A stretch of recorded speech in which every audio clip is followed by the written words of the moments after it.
Ladies and gentlemen, welcome to today's edition of the Sport Rep Show. My name is Limba Mupetami, bringing you all things sports. Now, without wasting any time, let's head into today's hit list.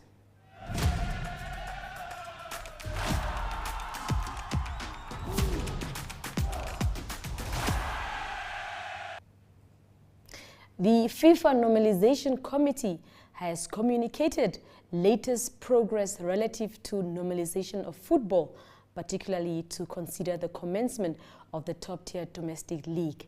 Following a successful meeting with FIFA development team, the Normalization Committee was offered the opportunity to apply for the project funding from the FIFA Forward program towards funding of all the leagues. Considering the sponsorship opportunities have to date not been fruitful enough for football to commence, the prospect of this application came as a lifeline for the commencement of the leagues in Namibia, that is.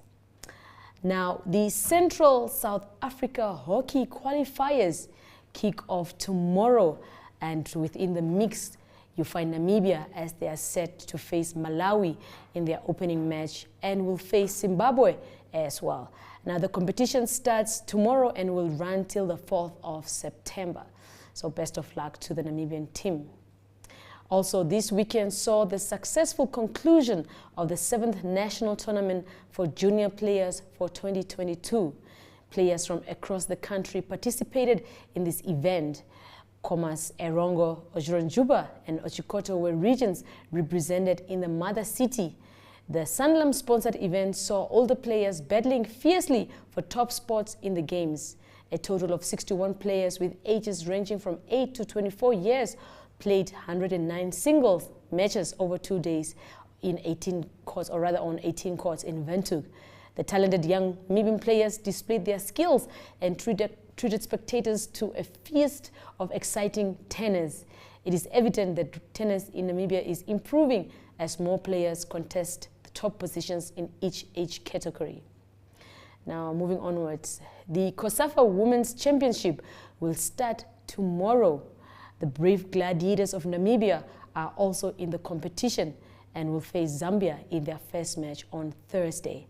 However, of course, the Namibians will be without their poster girl, Zenatha Coleman, as she could not join the team. Here's a recap interview with Brave Gladiators coach Paulus Shipanga, as well as the captain of the side, Emma Naris. Right after, we will head into a break, and then we will cross over to the Golden Oldies segment of the show. All right, no, the technical part of the game is getting there. It's not 100%, but we're still trying to get the combination play. Unfortunately, we don't have all the players, so it's a bit tough. But the ones that are there, they are adapted to the formation that we want to play. We've come a long way for 2 to 3 weeks. It's still not done. This is probably one of the crucial weeks, because this week we'll have friendlies. We had one today, we'll have one on Thursday, and we'll try and have one on Saturday. Just to keep the momentum, because in South Africa we'll play one day and then we'll rest probably 2 days and then play another day and then rest 1 day. So I need them to have that understanding of recovery and what to do when you have to recover and all that. Yeah, other than that, my players' fitness is getting also there. It's not 100% either. There's no football in Namibia, so that's the other problem. And some of these players, we have to take them from scratch. But my fitness coach, Coach Njenga, is pushing them. My assistant coach, Coach Tuba, is also assisting me very well. So yeah, we are prepared. We take it as it comes. You know how football is. Yeah, anything can happen. We'll be playing Zambia, which is probably the group favorites. We have nothing to lose. They have beaten us the last Cosafa 3-0. I'm sure their spirit is very high, but we'll come in as a surprise package, and we'll try and take one game at a time. So Zambia will be our first one. It will be good because people will be fresh. It's the fresh start. It's a new team. It's a new coach, me, and yeah, and a whole lot of new players that also wants to showcase their talents. So yeah, I'm happy so far. We don't have a lot of injuries. We have a little bit of a bug, stomach bugs and some tonsils, but nothing major. So we don't want to. Some of those players didn't play today. We let them rest. And then yeah, 90% of them will be ready by the time we go. My name is Emanaris. I'm a central defender. We had a friendly match today and it went well. We are trying to get our shape right and positioning right, so the girls did everything the coach has said. Our preparation for Zambia is going well. We lost against them last year 3-0, so this year we are hoping we can draw or beat them and go through to the next round. Well, of course, best of luck to the Brave Gladiators as they take on Zambia in their first match in the Cosafa Women's Championship. Now, quickly we go and we pay some bills with an advert that is coming up. Just a quick break, and then right after we head over to the Golden Oldies segment of this show. You know, a few weeks ago, I would never do this on a Saturday morning. Back then, I was standing in line all day. Now it's just like that. You are using the FNB banking app like I told you. Girl, it saved my weekend. Now I can do all my banking on this. Payments, transfers, checking statements. Even opening accounts. Just like that. Oh, did I tell you what my husband did? Even me, I want to save time with the, what's the name of the app? FNB app. Don't be left behind. Make the switch to the FNB app, online banking or cell phone banking, and change the way you bank to change your life. FNB, how can we help you?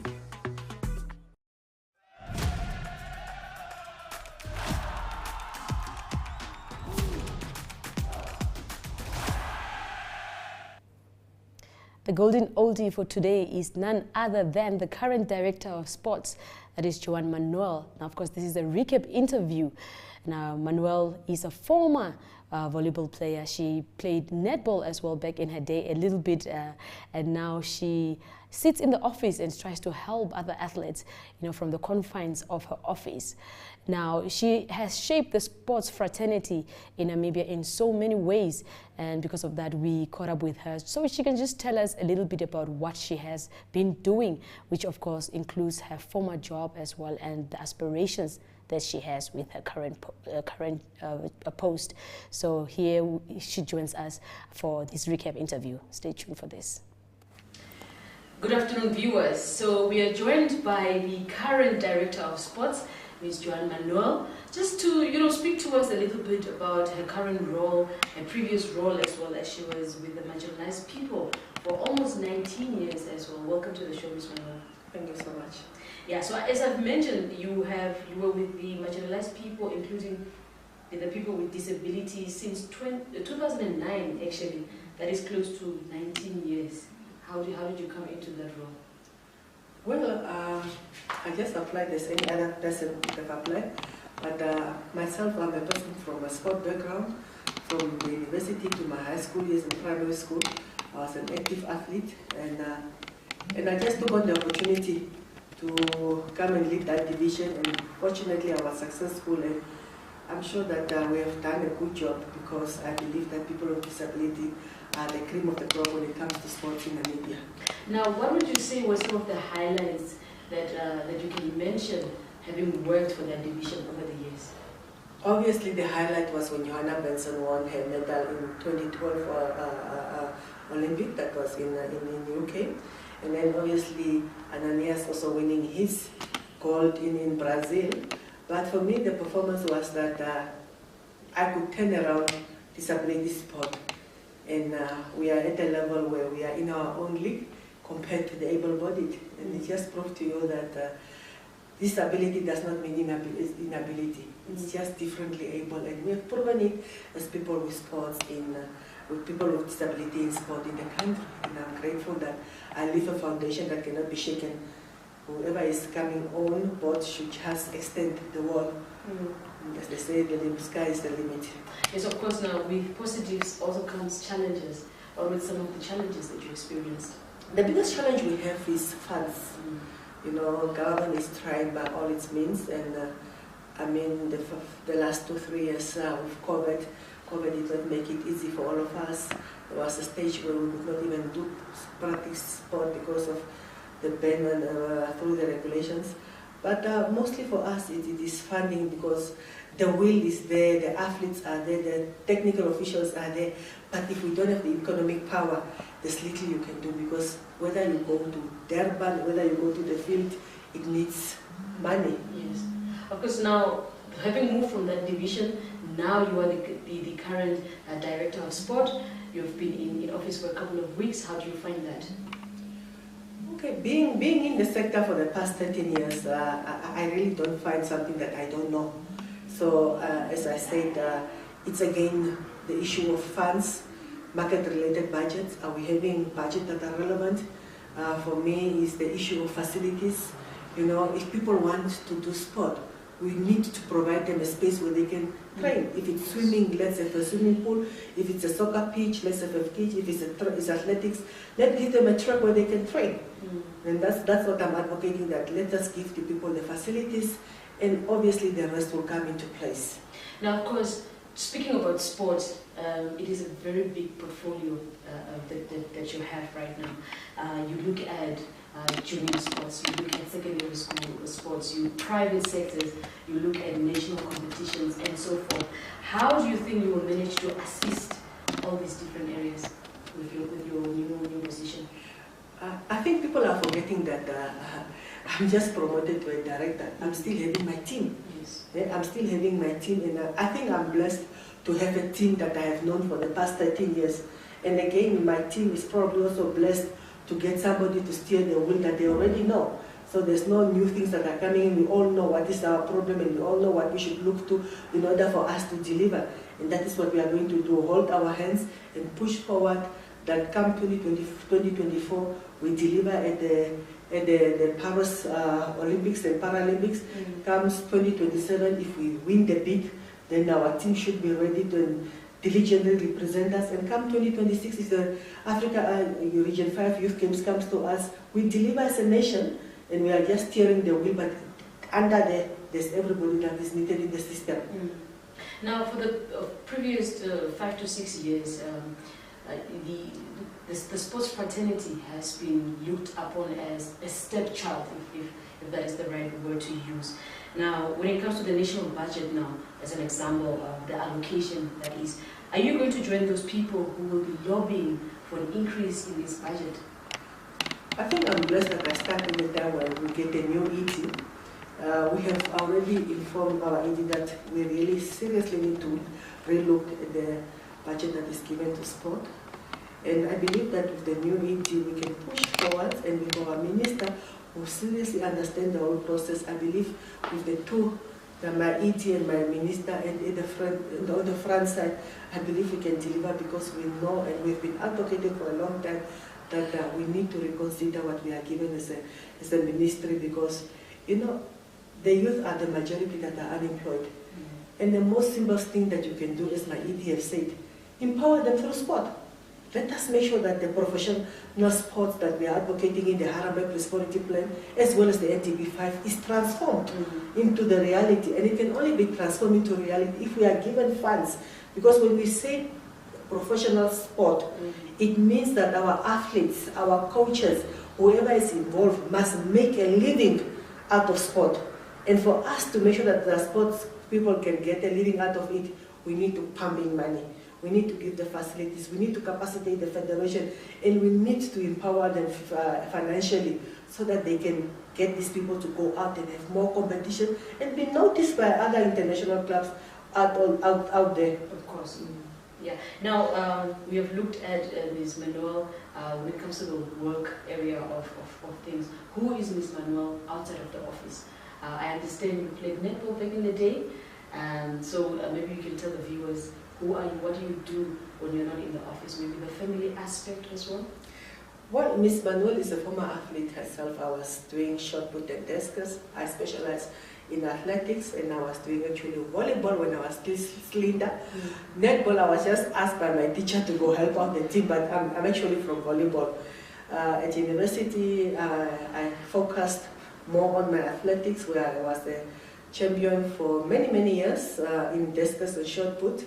Apart from that, I am a young lady No children, not married, but not looking for anyone. But I have a very, very strong family support from my brother and my sisters. And I can rely on them, and I thank God that I have such a strong family bond with my siblings that we can take on this. And I believe my achievement is the family achievements, which at the end of the day becomes an organizational achievement and a national achievement as well, because it's the first time that the sport director is a woman. Yes, indeed. Now, just two things before we close off. When you leave office one day, what do you want to leave behind? What do you want to be remembered for? The mistake I made when I was the deputy director, I did not call people to take over my position. I made sure that the system is strong enough, but I think one thing that I don't want to repeat is when I leave this chair, all those ones in the next level, I must capacitate them that any one of them can take over anytime. And that's the mistake I did with my previous position.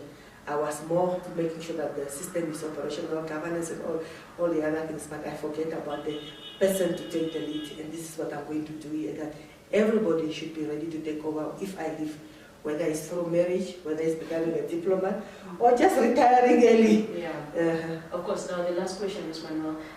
Whenever we are having sports competitions, we are always lobbying for funds. We are always calling on the corporate sector to come assist. But of course, for corporate sectors also, when you put your money into something, then it must be something that is attractive. When it comes to federations, maybe what is just some of the things that they should do to better their federations when they're looking for funding? Something that we have done with disability sport is that we have really crafted a working relationship with NAMPower.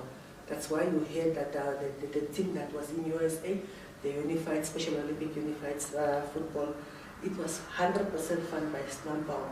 Now for a federation, for a company to come at that level, it means that we have been doing something good. And one thing is that we need to keep our reports up to date.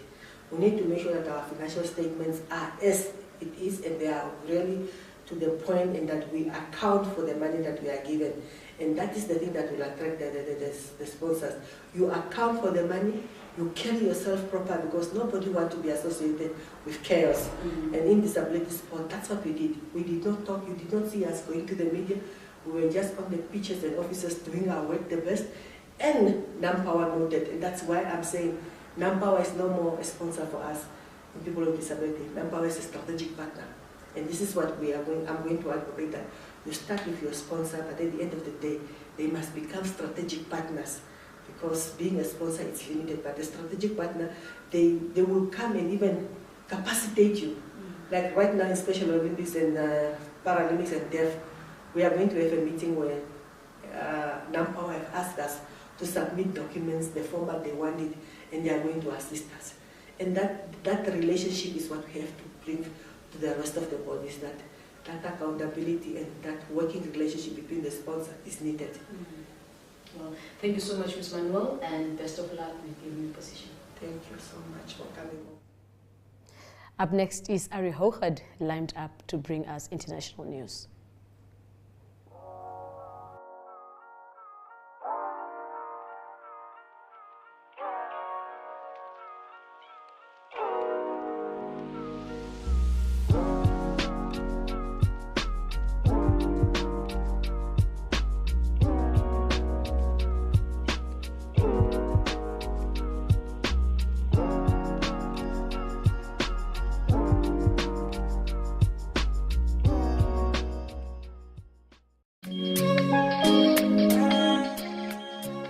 I studied medicine. I studied geology. I studied the Bachelor of Science. You start to heal people, touch patients, you touch lives, you save lives, you realize this is really what you want to do, and you never get tired. Having graduated from the University of Namibia, I was able to open my own law firm and help people attend to their legal problems. Let's do the things that must be done and make it great. If you want to do it, just do it. That's what I wanted to do. So the sky is the limit. My UNAM, my pride.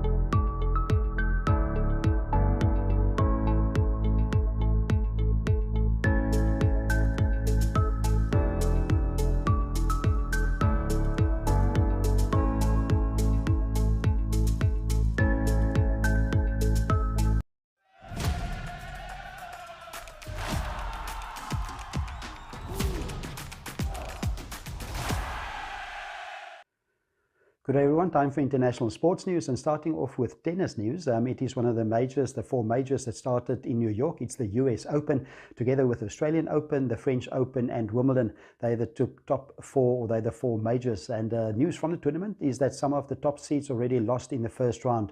And let's start off in the women's draw. It is Simone Halep as number 7 seed of Romania. She's the first casualty on the women's draw.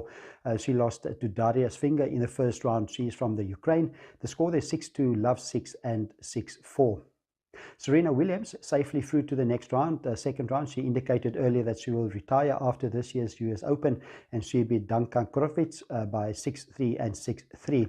She's got a tough second round match. She needs to play the second seed in the women's draw, that is Anett Kontaveit, and she's from Estonia, and Kontaveit beat Jacqueline Christians by 6-3 and 6-love. Also South African interest, it is Tunisia's Ons Jabeur that went through. She beat Madison Grenville of the USA by 7-5, 6-2, and also Coco Gauff and Madison Keys of the US. They're the 12th and 20th seed respectively, both of them also through to the second round. In the men's draw, big surprise, 2 of the top seeds, number 4 seed and number 10 seed, out after the first round. It is firstly Stefanos Tsitsipas, number 4 seed. He lost to Daniel Galán of Colombia. That was 6-love, 6-1, 3-6 and 7-5. And also Taylor Fritz, one of the early favorites from the USA. He's been doing well in leading up tournaments. He lost to Brendan Hawke, and the score there was 6-7, 7-6, 6-3 and 6-4.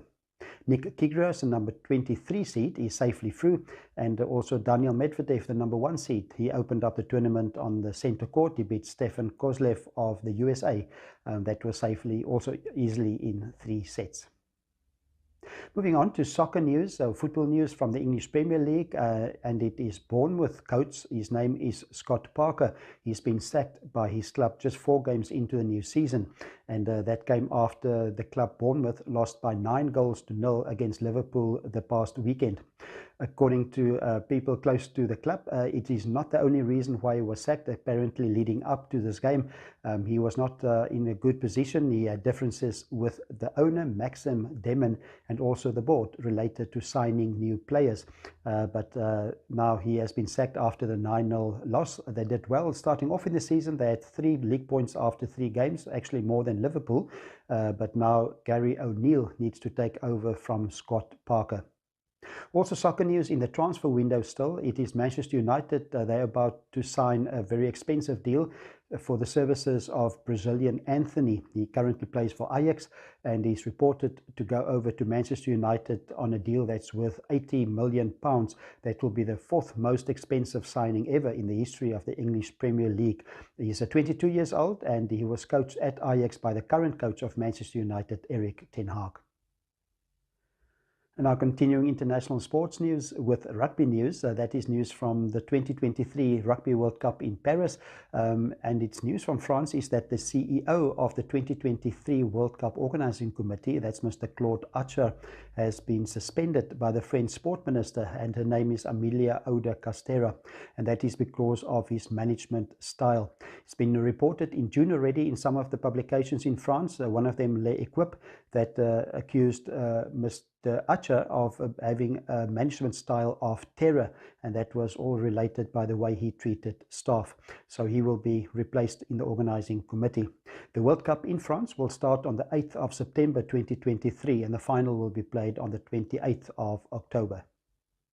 And finishing international sports news today with some Formula 1 racing news, and it is reported that Red Bull Racing seems to be close in the process, progressing to make changes to their vehicle in 3 races' time to have a new chassis fitted to their car.